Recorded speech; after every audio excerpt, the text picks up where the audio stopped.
Chapter 10. When night came. Now indeed I seemed in a worse case than before. Hitherto, except during my night's anguish at the loss of the time machine, I had felt a sustaining hope of ultimate escape, but that hope was staggered by these new discoveries. Hitherto I had merely thought myself impeded by the childish simplicity of the little people, and by some unknown forces which I had only to understand to overcome. But there was an altogether new element in the sickening quality of the Morlocks, a something inhuman and malign. Instinctively I loathed them. Before, I had felt as a man might feel who had fallen into a pit. My concern was with the pit, and how to get out of it. Now I felt like a beast in a trap, whose enemy would come upon him soon. The enemy I dreaded may surprise you. It was the darkness of the new moon. Weena had put this into my head by some at first incomprehensible remarks about the dark nights. It was not now such a very difficult problem to guess what the coming dark nights might mean. The moon was on the wane. Each night there was a longer interval of darkness, and I now understood to some slight degree at least the reason of the fear of the little upper-world people for the dark. I wondered vaguely what foul villainy it might be that the Morlocks did under the new moon. I felt pretty sure now that my second hypothesis was all wrong. The upper-world people might once have been the favored aristocracy, and the Morlocks their mechanical servants.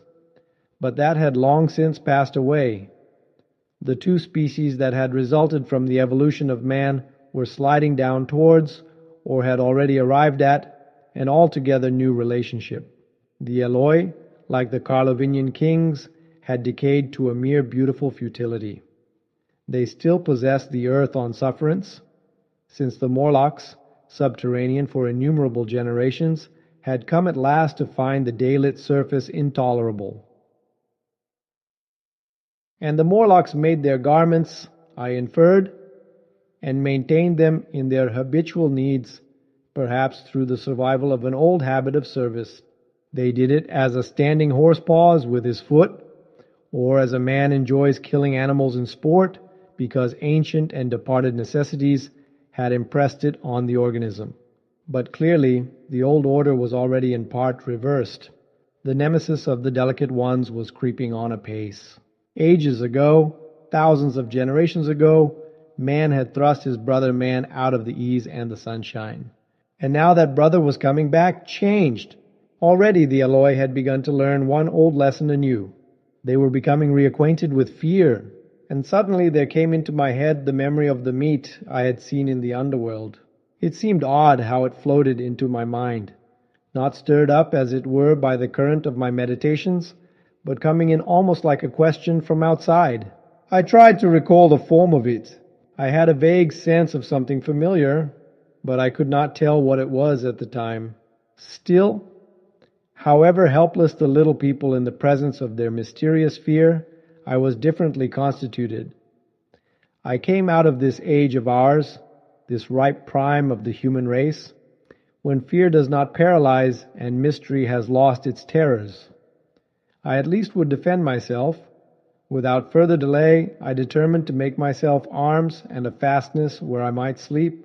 With that refuge as a base, I could face this strange world with some of that confidence I had lost in realizing to what creatures night by night I lay exposed.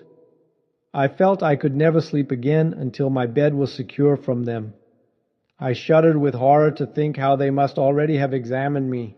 I wandered during the afternoon along the valley of the Thames, but found nothing that commended itself to my mind as inaccessible. All the buildings and trees seemed easily practicable to such dexterous climbers as the Morlocks, to judge by their wells, must be. Then the tall pinnacles of the Palace of Green Porcelain and the polished gleam of its walls came back to my memory, and in the evening, taking Weena like a child upon my shoulder, I went up the hills towards the southwest.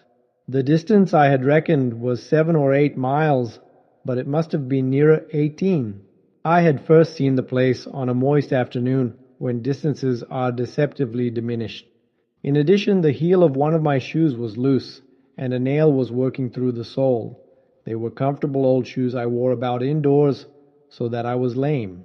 And it was already long past sunset when I came in sight of the palace, silhouetted black against the pale yellow of the sky. Weena had been hugely delighted when I began to carry her, but after a while she desired me to let her down, and ran along by the side of me, occasionally darting off on either hand to pick flowers to stick in my pockets.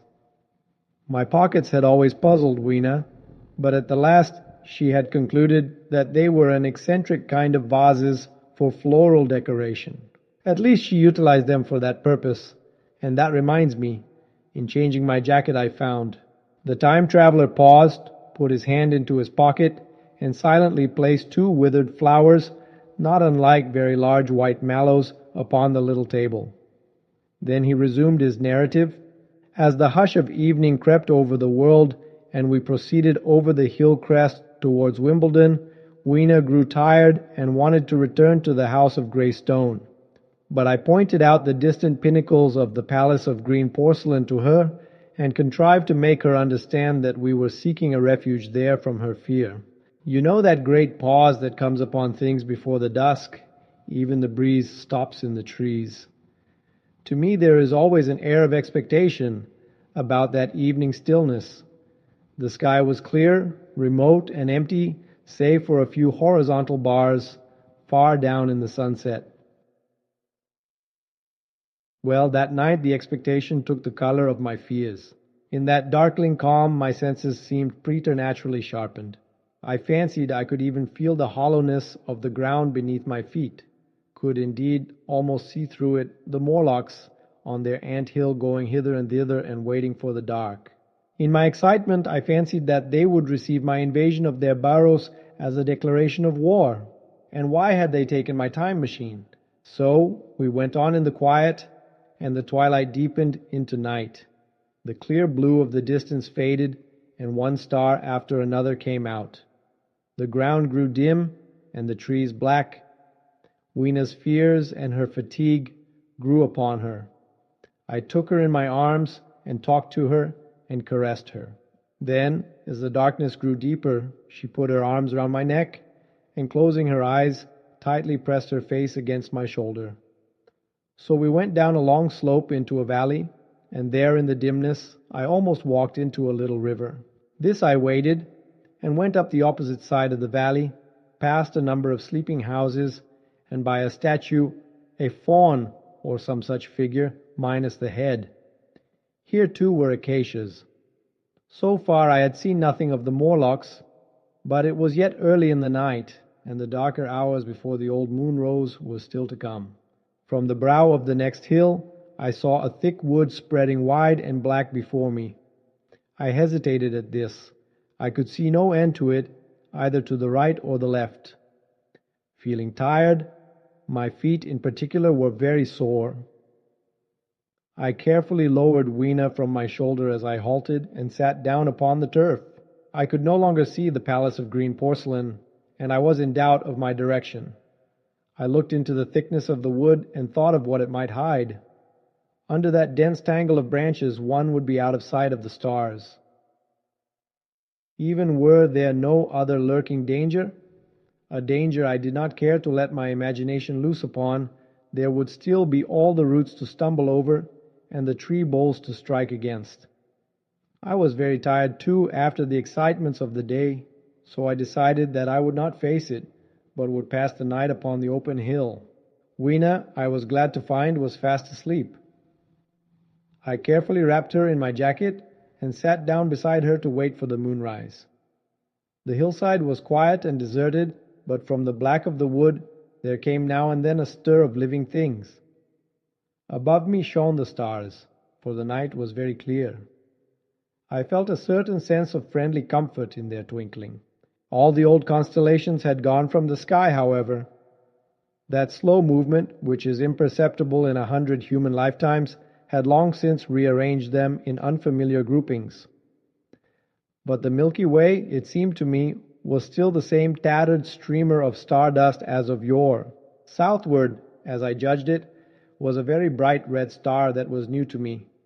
It was even more splendid than our own green Sirius, and amid all these scintillating points of light, one bright planet shone kindly and steadily like the face of an old friend. Looking at these stars suddenly dwarfed my own troubles and all the gravities of terrestrial life. I thought of their unfathomable distance and the slow, inevitable drift of their movements out of the unknown past into the unknown future. I thought of the great precessional cycle that the pole of the earth describes. Only 40 times had that silent revolution occurred during all the years that I had traversed. And during these few revolutions, all the activity, all the traditions, the complex organizations, the nations, languages, literatures, aspirations, even the mere memory of man as I knew him, had been swept out of existence. Instead were these frail creatures who had forgotten their high ancestry, and the white things of which I went in terror. Then I thought of the great fear that was between the two species, and for the first time, with a sudden shiver, came the clear knowledge of what the meat I had seen might be. Yet it was too horrible. I looked at little Weena sleeping beside me, her face white and star-like under the stars, and forthwith dismissed the thought. Through that long night, I held my mind off the Morlocks as well as I could, and whiled away the time by trying to fancy I could find signs of the old constellations in the new confusion. The sky kept very clear, except for a hazy cloud or so. No doubt I dozed at times. Then, as my vigil wore on, came a faintness in the eastward sky like the reflection of some colorless fire, and the old moon rose, thin and peaked and white, and close behind, and overtaking it, and overflowing it, the dawn came, pale at first, and then growing pink and warm. No Morlocks had approached us. Indeed, I had seen none upon the hill that night, and in the confidence of renewed day, it almost seemed to me that my fear had been unreasonable. I stood up and found my foot with the loose heel swollen at the ankle and painful under the heel. So I sat down again, took off my shoes and flung them away. I awakened Weena, and we went down into the wood, now green and pleasant instead of black and forbidding. We found some fruit wherewith to break our fast. We soon met others of the dainty ones, laughing and dancing in the sunlight as though there was no such thing in nature as the night. And then I thought once more of the meat that I had seen. I felt assured now of what it was, and from the bottom of my heart I pitied this last feeble rill from the great flood of humanity. Clearly, at some time in the long ago of human decay, the Morlocks' food had run short. Possibly they had lived on rats and such like vermin. Even now, man is far less discriminating and exclusive in his food than he was, far less than any monkey. His prejudice against human flesh is no deep-seated instinct, and so these inhuman sons of men. I tried to look at the thing in a scientific spirit. After all, they were less human and more remote than our cannibal ancestors of 3,000 or 4,000 years ago, and the intelligence that would have made this state of things a torment had gone. Why should I trouble myself? These Eloi were mere fatted cattle, which the ant-like Morlocks preserved and preyed upon, probably saw to the breeding of. And there was Weena dancing at my side. Then I tried to preserve myself from the horror that was coming upon me, by regarding it as a rigorous punishment of human selfishness. Man had been content to live in ease and delight upon the labors of his fellow man, had taken necessity as his watchword and excuse, and in the fullness of time, necessity had come home to him. I even tried a Carlyle-like scorn of this wretched aristocracy in decay. But this attitude of mine was impossible. However great their intellectual degradation, the Eloi had kept too much of the human form not to claim my sympathy, and to make me perforce a share in their degradation and their fear. I had at that time very vague ideas as to the course I should pursue. My first was to secure some safe place of refuge, and to make myself such arms of metal or stone as I could contrive. That necessity was immediate. In the next place, I hoped to procure some means of fire, so that I should have the weapon of a torch at hand, for nothing I knew would be more efficient against these Morlocks. Then I wanted to arrange some contrivance to break open the doors of bronze under the White Sphinx. I had in mind a battering ram. I had a persuasion that if I could enter those doors and carry a blaze of light before me, I should discover the time machine and escape. I could not imagine the Morlocks were strong enough to move it far away. Weena I had resolved to bring with me to our own time. And turning such schemes over in my mind, I pursued our way towards the building which my fancy had chosen as our dwelling.